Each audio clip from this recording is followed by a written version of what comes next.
Welcome to the afternoon part of the private sector in space track.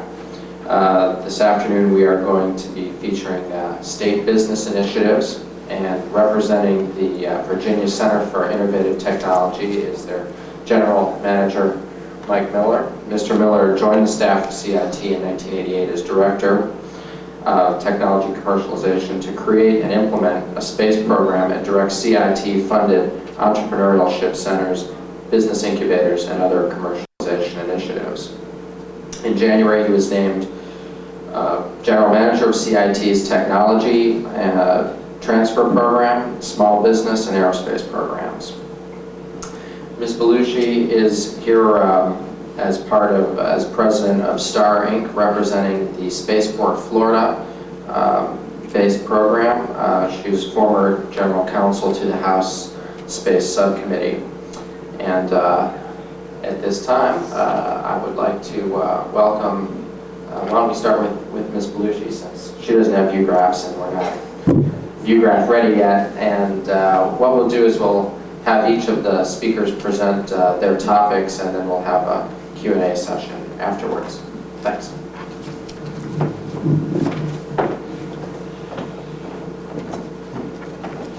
I guess we're going alphabetically. Thank you, Georgia.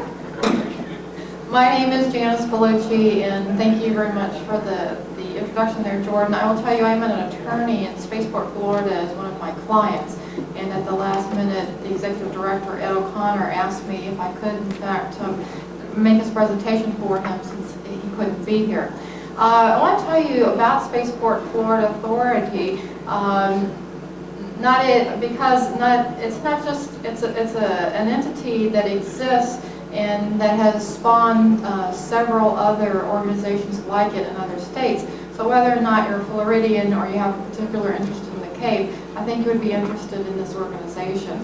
They were chartered by their state in 1989, and they began as a quasi-governmental organization, and that's how they remain. I say quasi because they get their funding, their initial funding, from the state of Florida, and then in the future it's projected that their funding, the funding stream will change, and they will continue to get state funds, but the amount of state funds will in fact decrease, and the amount of other income will increase. So of course the big question is where the other funding is going to come from, and they foresee at least two sources. One is the federal government, which of course is appropriate to mention here in Washington, D.C., and then the other is the private sector. And in that regard, there are a number of commercial initiatives that they are currently undergoing. Some folks may have heard that they're interested in the launch business, which makes sense with a name like Spaceport. And in that regard, they're working with the Air Force to reactivate some sounding rocket pads in northern Florida as part of Eglin Air Force Base at a spot called Cape San Blas, without a T. I keep wanting to put the T in there. San Blas would make a lot more sense. But anyway, that's the way I remember it, Cape San Blas. And they have not had a launch from there yet. They had actually ran into some environmental problems even, although the pad had been used for exactly the same purpose about 20 years ago. They don't need much infrastructure, which is good because that also means that not a lot of funds are required, but what they're doing is they're putting up small Viper rockets, I believe it is. And it's just a small standing rocket with a 4-inch diameter, which in some people might think, well, that's not much further beyond a toy rocket, or at least a rocket that a high school student might do under the supervision of a professor or instructor. But in fact, they've come up with a very good, this is a spaceport, have come up with a very good purpose for these, and one that can transcend beyond the secondary school level, and that is these very small rockets can in fact take core samples of the ozone. And that is something, of course, that's very topical right now in looking at the environment. And in fact, they're planning a program where they will have launches not only from Cape San Blas, but they will also be able to do them at a number of sites throughout the United States. and internationally. And the interesting thing is, even though the initial plan was to begin the launches in Florida, the first launch has already occurred, and that launch was in Mexico. And they had a launch in July of 1991 from Mexico, and they were looking at the solar eclipse. And for some folks who are interested, experienced with NASA or even the Air Force, and as far as how much money and how much time it takes to put a program like this together, the Spaceport was able to put this program together in 91 days. I will tell you, by comparison, they've been working with the U.S. Air Force for 26 months, and they still don't have their final approval to do this. But it's promised to be just a few weeks away, and they in fact are planning to have their first launch in July, or it might slip to August of this year. That's going to be a real exciting launch because it in fact is, again, going to look at the ozone, do this core sample, and also exciting because they're using this as a demonstration launch involved with another organization that I belong to called the Aerospace States Association.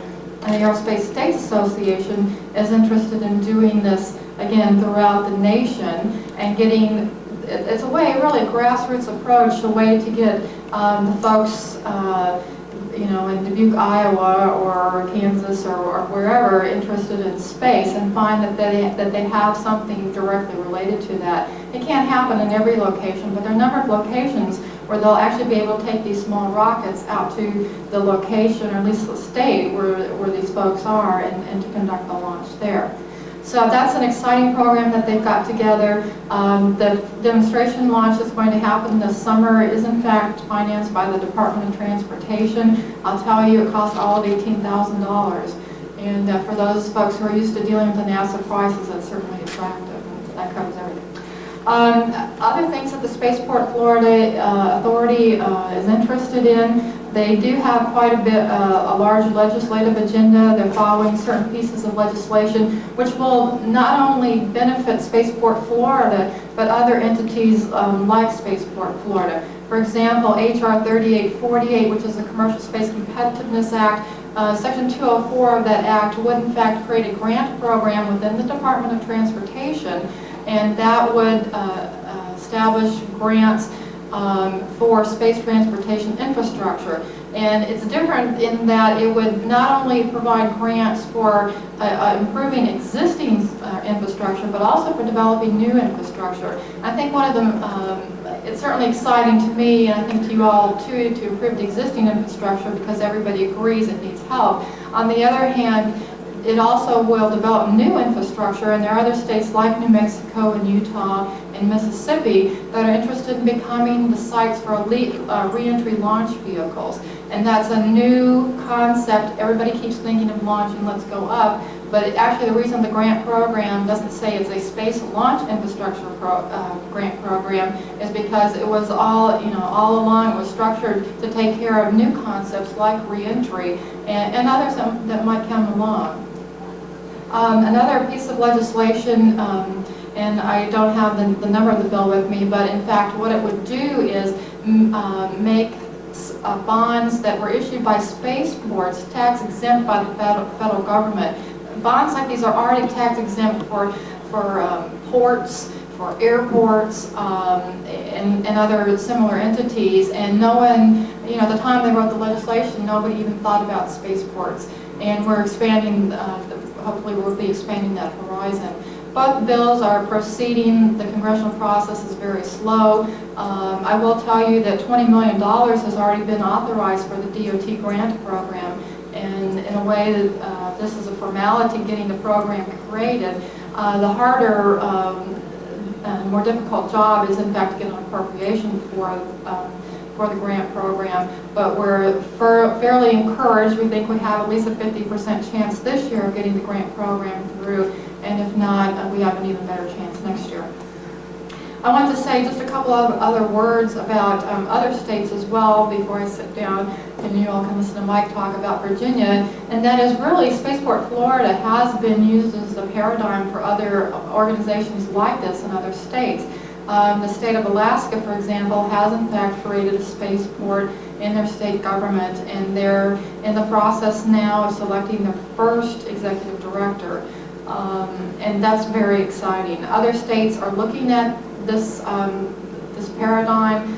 We know that California is interested in it, and also the state of New Mexico.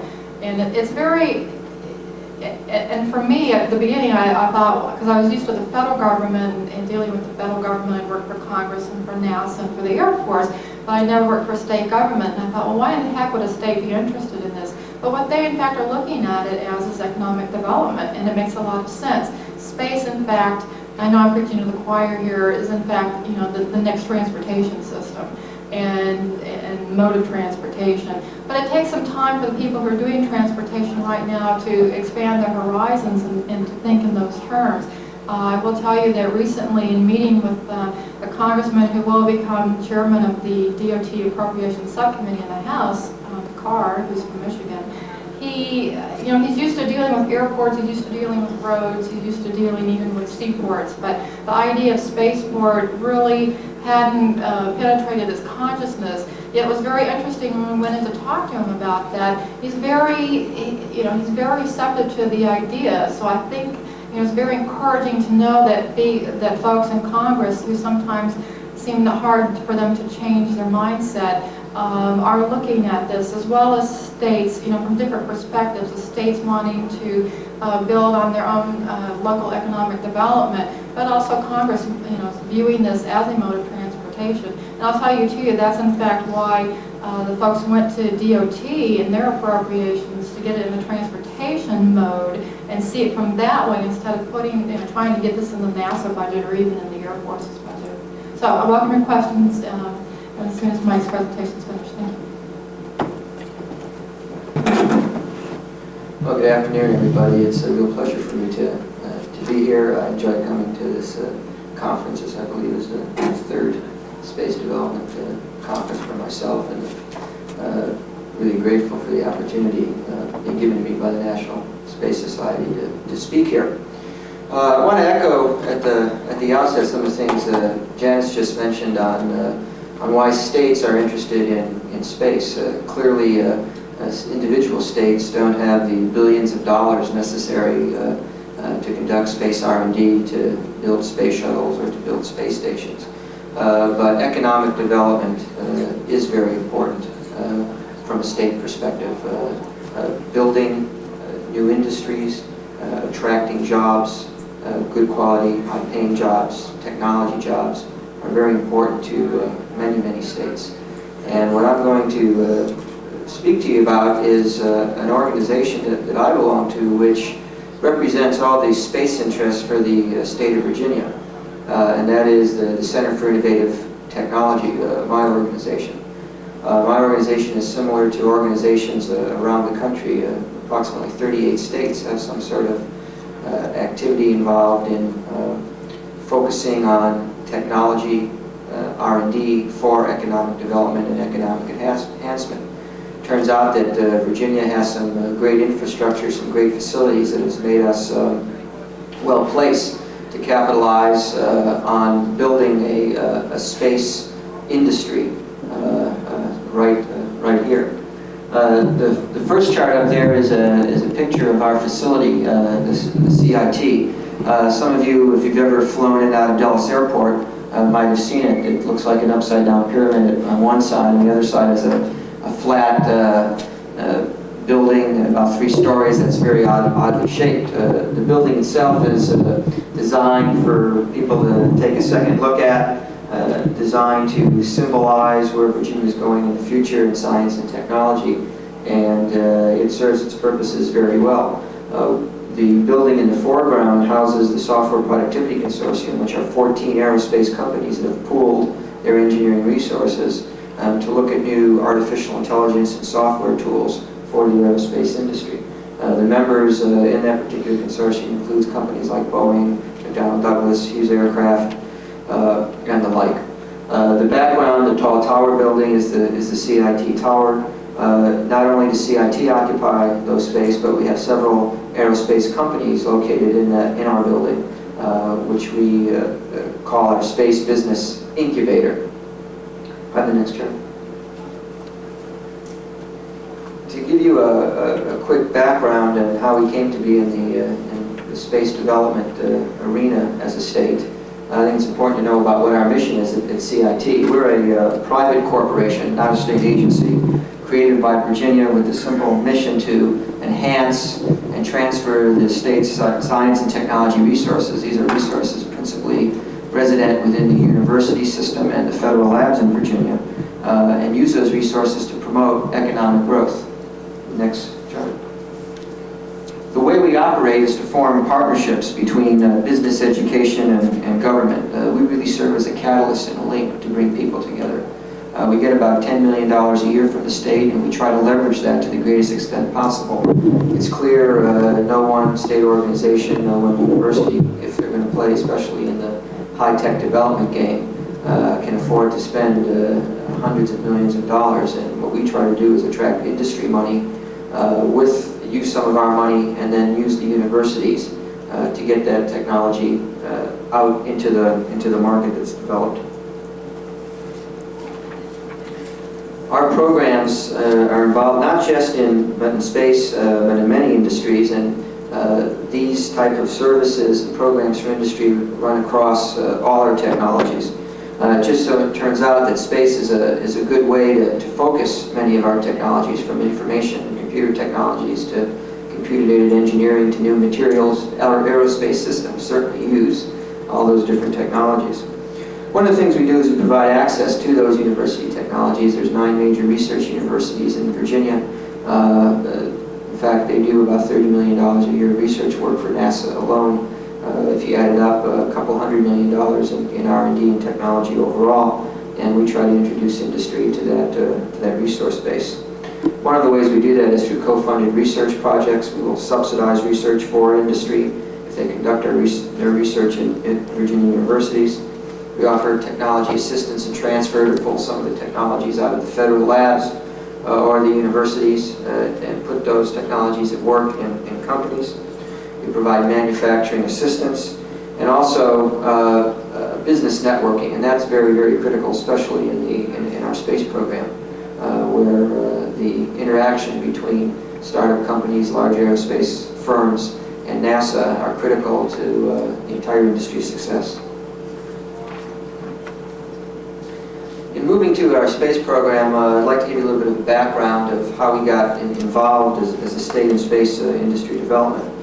Back in '87 and '88, a special task force was convened of 30 different executives from around the state representing different aerospace companies, convened by the governor and supported by our center at CIT to see what Virginia should do in terms of space development activities.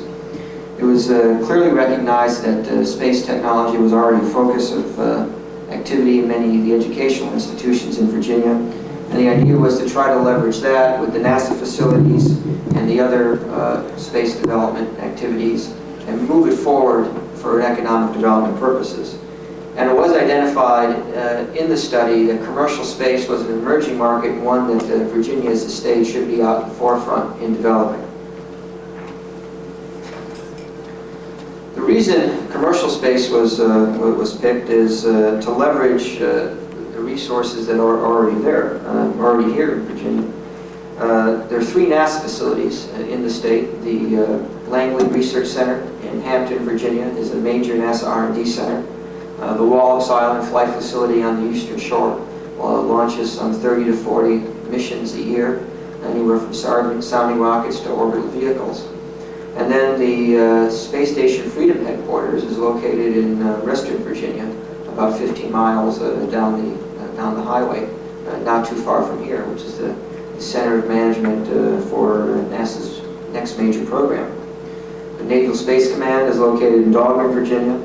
And believe it or not, there are over 250 space-related firms in the state right now, producing everything from rockets and satellites to different aerospace components and software. That, with 9 university research centers, really gives us a major infrastructure. Next, John. So at that base, we embarked on a program which had the objective of fostering the development and growth of the commercial aerospace industry in Virginia. We chose a 3-part strategy to implement our objective. We wanted to provide technology development opportunities with industry in the way of university R&D or demonstration projects. We wanted to create education and business development opportunities to foster growth, and certainly to develop an awareness and promotion that Virginia should be could be a great place to conduct aerospace business. The core of our program is CIT space research. What do we do in space research? Well, one of the things is we conduct specific research projects with faculty members and graduate students and industry. CIT will put in some money, a company will put in some money, and out of that will hopefully come a new product or a process or a new technology that can be used in the aerospace field. One good example of that is a couple of years ago we sponsored a research project at Virginia Tech and UVA, in which a Virginia company, along with CIT, pooled their funds to develop a portable, suitcase-sized satellite ground station to track a low Earth orbit satellite. As a result of that research project, a $4,000 little terminal was developed that can be taken anywhere in the world. It's based on an IBM personal computer, and it can send fax quality messages around the world. The demonstration of this particular unit in the field, it was used in Sierra Leone as an example, proved the viability of low Earth orbit satellites. And since that time, the company that was involved has gotten a license to launch 2 more satellites, and as many as 1,000 of these little ground stations will be built for international use.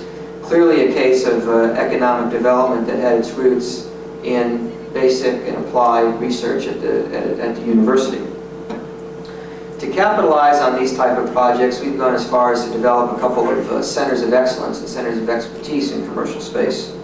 2 of those are the Commercial Satellite Communications Center at Virginia Tech and the Commercial Space Infrastructure Center at Old Dominion University.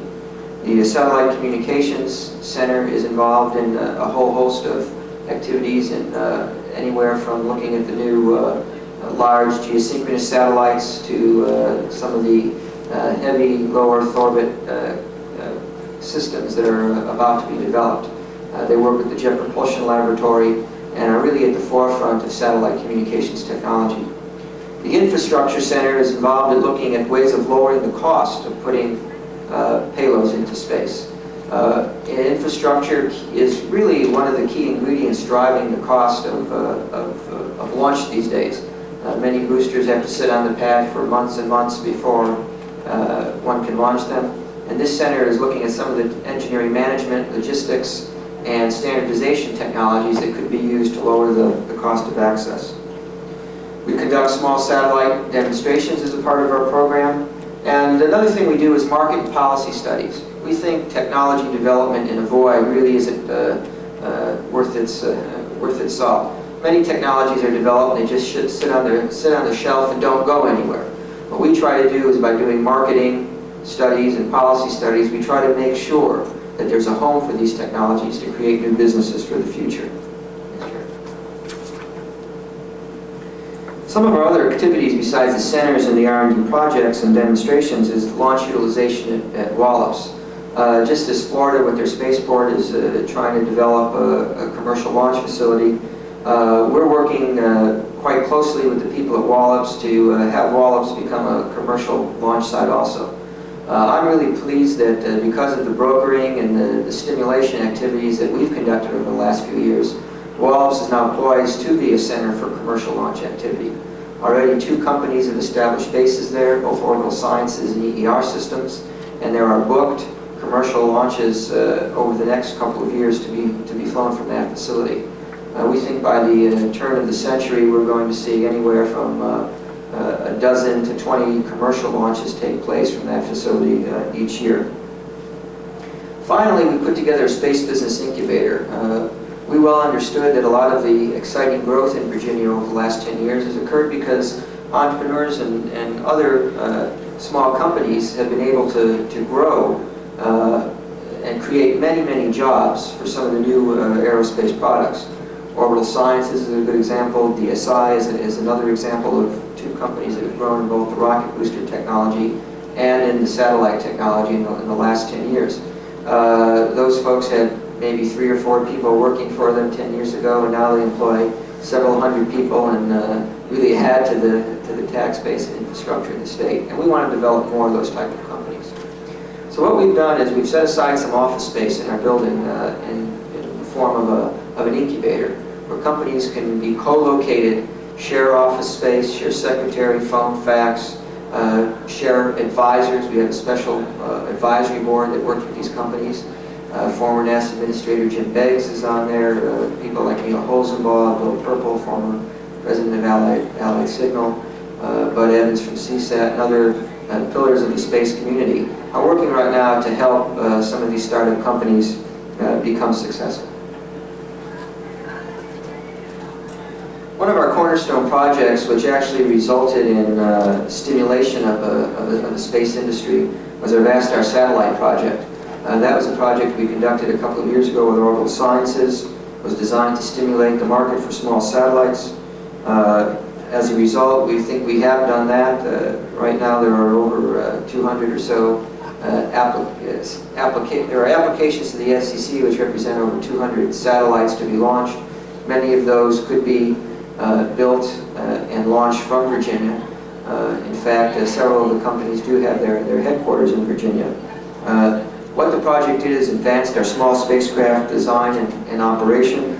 It resulted in the selection of Virginia launch facilities at Wallops for future launches. And it really put, I think, Virginia on the map as a center for small satellite spacecraft design, development, and operation. In fact, Virginia now produces more satellites per year than California. And that's a record we want to continue with and produce. In fact, within a 20-mile radius of here, there are 6 companies producing satellites right now. Let me have the next chart.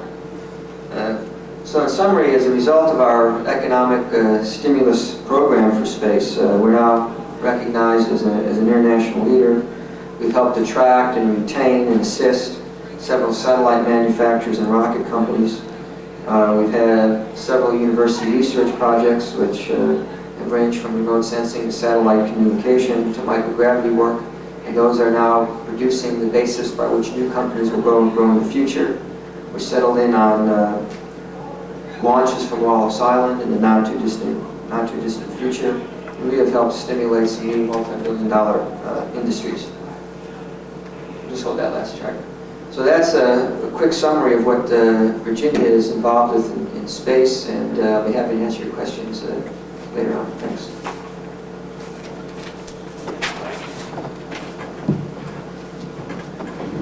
Thank you, Janice and Mike. I need to apologize on behalf of the Alaskan Aerospace Corporation. As Janice had pointed out earlier, they're in the process of still selecting their director. The director selectee was invited, but he hasn't worked out his contract yet, so he couldn't make it here today. They've got an equally interesting program. I'd like to open the session up to some questions. Sorry.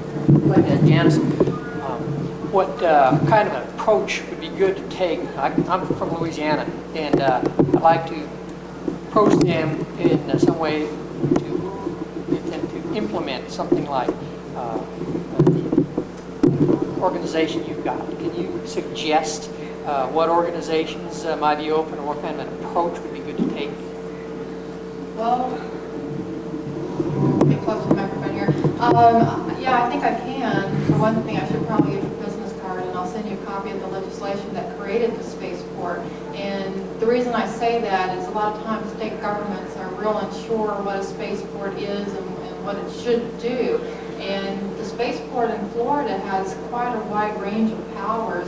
It can't levy any taxes, but in fact, it can in fact issue bonds, for example.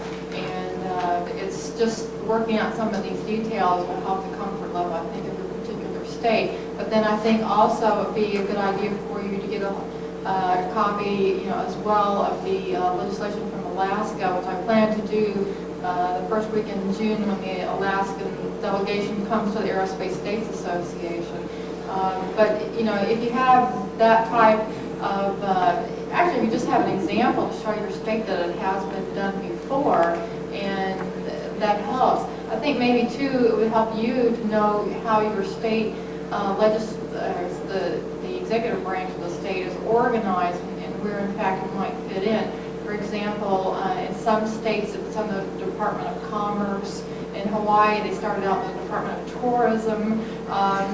You know, so it just depends on the particular state where they feel comfortable sometimes. And sometimes it's finding a particular individual who thinks that this is a great idea and is willing to champion it. So that would be a legislator, most likely. Well, first you need, well, not first, you're going to need legislation. And you're going to need to sell it to a state agency. Right now, Spaceport, Florida is under the auspices of their State Department of Commerce, though it's not a division of the Department of Commerce, but their funding comes through the Department of Commerce. Sorry. Earlier this year, there were some problems in Virginia with the governor wanting to cut some money back at the center, and I'm wondering what happened with that. You could go into a little detail. Sure, I'd be happy to. As far as I know, I still have my job and I'll get my paycheck this weekend for the end of the month. As some of you may be aware, most states in the country have had budget problems because of the economic recession, and Virginia was touched fairly heavily relative to other states because of the impact of federal government spending, especially defense spending here in Virginia. Because of that budget shortfall, Virginia has very little way to make it up, either to increase taxes or to cut operations, because a balanced budget is a requirement in Virginia. So CIT in the governor's budget was recommended for a pretty sizable cut in our budget. I'm happy to say that as a result of the legislative session, almost all our money was restored by the General Assembly. And we're down about 10% in our budget from where we were the year before. But we're going to move forward with all our programs. Our space program was not cut at all. In fact, we're keeping it equal to, if not greater than, our activities in the past. And that's one area that's been a shining example of what CIT has been able to do for Virginia business. And we're going to continue right along with our budget the next 2 years. And hopefully the recession will be over when we look at the next biannual budget in Virginia, and we'll get back to where we were. Any other questions? I'd like to ask Mr. Miller, you said that sometimes you get matching funds to various organizations and groups. Do you get all your funding from the state? Yes, all our funding does come from the state. We do, though, restrict on where we can spend our funds. The organizations we give them to is we give it to the Virginia universities to conduct the research. We don't give grants to companies individually for operations. What we try to do is put most of our dollars back into the university to actually conduct R&D research projects. But right now, 100% of our dollars does come from the state. Any other questions? Well, looks like that's about it. I'd like to thank Mike and Janice for coming out and speaking with us today, and it's very informative. Thank you very much.